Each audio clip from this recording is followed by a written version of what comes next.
30대 초반에서 중반까지는 그때 비혼을 얘기하는 거는 선택일 수 있어요. 근데 40대가 딱 되잖아요? 완전 달라져. 확 줄어들어요. 번 돈으로 혼자 여행 다니고 펑펑 쓰면은 외로울 일이 전혀 없을 것 같은데. 그것도 하루 이틀이지. 결국 취미야 소비로 쓰는 그 희노애락은 오래 갈 수가 없어요. 근데 이 외로움이라는 느낌은 되게 신기한 게 시간이 갈수록 되게 뚜렷해지고요. 강렬해진대요.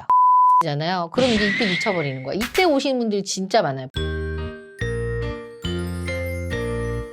대표님, 요즘 비혼주의자를 되게 결혼 안 한다는 이유가 솔로가 편하다, 혼자서도 잘 살 수 있다 이렇게 말하잖아요. 대표님 보시기에 어떤 것 같아요? 부분적으로 인정하는 편이고요. 과거와 달리 결혼이나 출산이나 양육 말고도 할 수 있는 활동들이 너무 많아졌어요. 그래서 비혼으로 살아도 괜찮을 거라고 생각하시는 분들의 비중도 훨씬 많아졌고, 근데 비혼으로 살고 있는 30대 후반부터 이제 40대 사람들을 보잖아요. 혼자 잘 살 거라고 떵떵거리던 90%의 사람들이요. 결국 후회하면서 상대를 찾더라고요. 아, 다 후회하게 되는 거예요? 그렇더라고요. 실질적으로 50대의 초혼, 60대의 초혼이신 분들도 요새 문의를 많이 주시다 보니까 이런 얘기를 많이 해요. 결국에는 찾으러 오는구나. 결국에는요. 많은 사람들이 여자들만 후회할 거라고 생각하는데요. 남자들도 후회하시는 분들이 꽤 많습니다. 그래서 이렇게 비혼주의를 대부분 나중에는 후회하게 되는 그 이유에 대해서 한번 몇 가지 이야기해 볼게요. 첫 번째, 비혼이 선택이 아닌 강제가 돼버리는 거죠. 안 하는 거랑 못 하는 거랑 차이가 적어요, 커요? 크지. 예를 들면 이거야. 내가 치킨을 그냥 먹지 않는 거, 그리고 내가 치킨을 못 먹는 거. 못 먹으면 어때?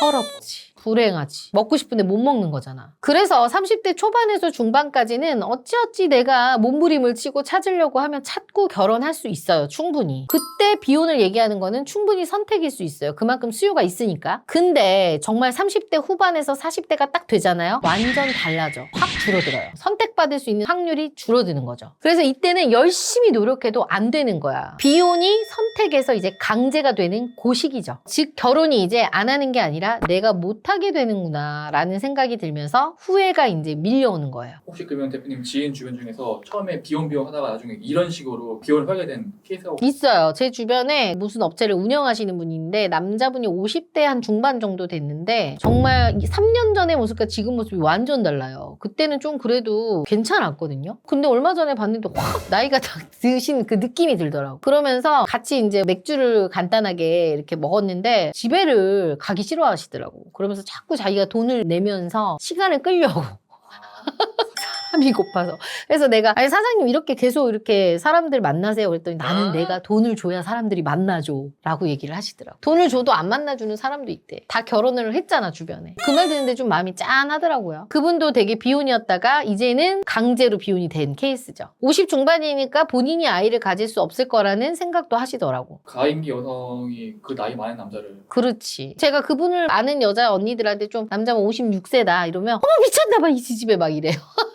그 정도의 나이가 돼버린 거죠. 두 번째입니다. 인생의 다채로움이 사라집니다. 다채로움이 뭐예요? 비혼으로 살면 삶의 패턴이 똑같잖아. 혼자 살기 때문에. 그죠? 정해져 있죠. 근데 문제는 이 루틴이 죽을 때까지 그냥 변함이 없는 거죠. 그러니까 삶이 재밌지가 않지 않겠어요? 피디님은 지금 생활 패턴에 만족해요? 지금 뭐 만족하죠? 만약 이 패턴이 죽을 때까지 반복이 되면 어떨 것 같아? 아, 이게 평생이요? 죽을 때까지. 그럼 좀 정신병 걸릴 것 같아요.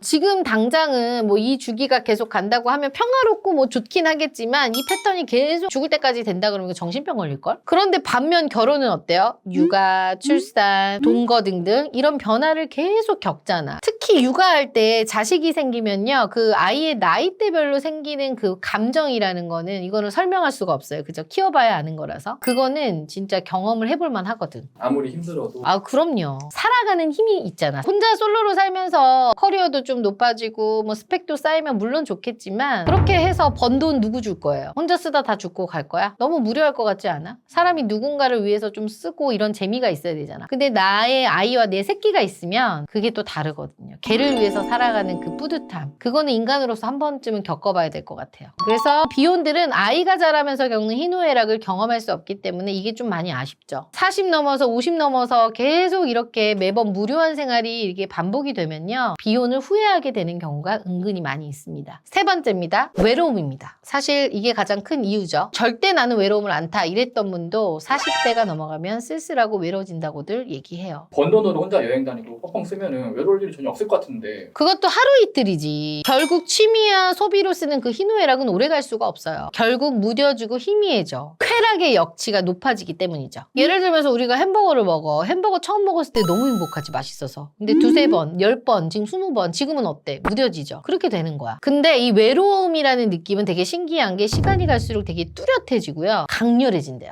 예전에 그 기안84 그분도 이런 얘기를 했던 걸로 기억해요. 그래서 이런 말도 있어요. 외로움은 감정이 아니고 통증이다.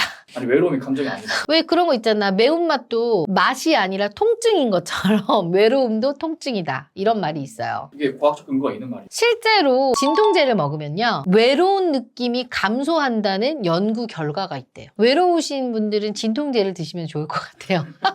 그래서 이 외로움이 나이 들수록 더 선명해지고 그리고 스스로 극복하기 어렵기 때문에 결국 비혼을 후회하게 된다. 이런 얘기들을 많이 하십니다. 대표님도 결혼을 일찍 하시지 않았잖아요. 네네. 엄청 외로울 때 결혼을 했죠. 30대 중후반이었으니까. 원래 외로움을 잘 타는 성격이에요. 의외로. 그때는 더 공허함이 컸지. 지금 피디님이 혼자 살고 있지만 젊으니까 지금은 뭐 들어가도 쾌행하고 해도 그 젊은 기운이 있어. 근데 이제 10년 후면 몇 살이야? 40 다 되잖아. 그때도 이제 막 흰머리 희끗희끗 나가지고 혼자 일 싹 빠지게 하고 와서 아무도 반겨주지 않는 그 냉한 기운에 딱 들어갔을 때 어떨 것 같아요? 굉장히 공허할 것 같지 않아? 초라하고? 그때 이제 진통이 찾아오겠지. 약 먹어야지. 약 먹을 시간입니다.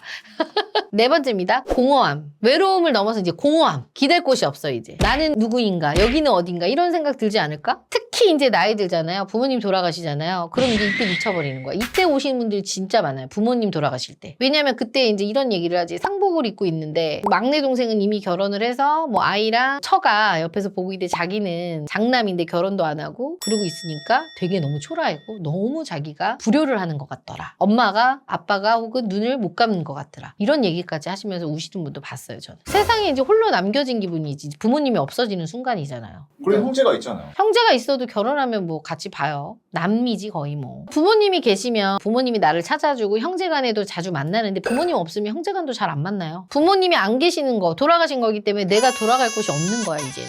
안식처가 사라진 거죠. 그리고 진짜 40 딱 넘잖아요. 그럼 나를 찾는 사람이 없어. 이 얘기 진짜 많이 해요. 그리고 나를 궁금해하는 사람도 없대요. 이게 더 슬프대요. 아까 내가 얘기했잖아요. 그 50대 넘은 분. 돈을 써도 사람이 안 만나준다고. 그럴 시기가 온다니까. 그래서 이때 나이 되면 직장에서 어느 정도 위치가 좀 자리 잡혀 있겠지만 인간적인 교감이 없지. 그렇죠. 아무래도 회사기 때문에. 그럼요. 이러다 보면 내 편이 없다는 고독감과 공허함에 이제 사로잡혀 드는 거죠. 근데 일도 자체가 재밌을 수도 있고 친구나 취미도 없지 않잖아요. 이런 걸로 대체할 수 있지 않나요? 그것도 한때. 일이나 취미나 친구는 가끔의 이벤트성인 만남이 있을 수 있지만 이제 나이 들잖아요. 그것도 재미가 없어. 가족이 주는 내 편이라는 안정감을 대체할 수는 없어요. 이걸 느낀 40대 중후반이나 이제 50대 초반 혹은 60대 초반이신 분들은 한 번쯤 저를 꼭 찾아오시죠. 너무 늦었죠. 왜 이제 오셨습니까? 라고 얘기를 하죠. 고통스러워서 찾아왔습니다. 라고 하시는 분들도 실질적으로 계세요. 그래서 이 결혼 시장에서는요. 예를 들어 50대 초혼이다. 50대 재혼이다 그러면 오히려 50대 재혼인 게 더 나아요. 공허함이 덜해. 왜냐면 50대 이미 결혼을 한번 해보신 분은 결혼을 했고 어떤 생활인지 알고 이거에 경험치가 있기 때문에 그거 하는데 50대 초혼이다 그러면 소개하는 입장에서도 너무 부담스러워. 그리고 그분들의 공허함이 더 커. 그리고 그분들의 기대치를 맞춰주기가 더 힘들어요. 근데 수요도 없는 데다가 기대감은 더 높으면 어떻게 돼요? 진통제를 드려야죠. 오늘은 비혼주의자들이 많이 후회한다는 정말 부정적인 얘기를 좀 해봤는데 근데 이건 사실이긴 해요. 정말 제가 말씀드린 이 과정과 이 수순을 밟는 분들이라면 제 말에 어느 정도 공감은 하실 거예요. 보면서 아유 됐어요. 혼자서도 잘 살 수 있어요. 뭐 그런 얘기를 하시는 분들도 있지만 하지만 대부분 이 비혼주의자들은 제가 말씀드린 이 4가지 이유로 후회를 반드시 하게 됩니다. 왜냐 인간이기 때문에. 근데 이미 후회를 했을 때는 늦은 거예요. 그래서 무조건 결혼을 해야 한다는 건 절대 아니고요. 나의 비혼 선언이 나의 성향이나 미래의 삶이나 이런 거를 전부 고려한 건지 아니면 충동적, 감정적 그리고 회피성으로 이걸 선택한 건지에 대해서 좀 심오하게 고민을 해보셔야 될 것 같긴 해요. 그래서 이 비혼에 대해서 정말 심각하게 본인이 손을 얹고 생각을 해보시고 그래도 나는 남은 여생은 결혼이라는 거는 꼭 한번 해보고 싶다라고 하시는 분들은 연락을 주시면 제가 어떻게든 도움을 드리겠습니다.